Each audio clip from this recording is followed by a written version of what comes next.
Zašto tišina danas boli?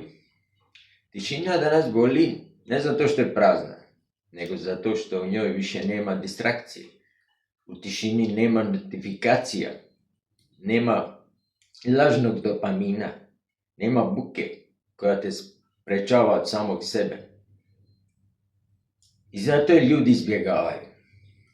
Brzina nas naučila da ne čekamo, ekrani su nas naučili da ne slušamo, a rad rukama, on te prisili na tišinu.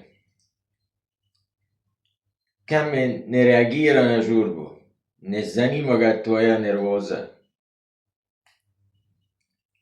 Ako si nemiran, ostaće grub. Ako si miran, počeće govoriti. Možda problem nije u svijetu, možda je problem jer smo zaboravili kako izgleda biti sam sa sobom i ne pobjeći.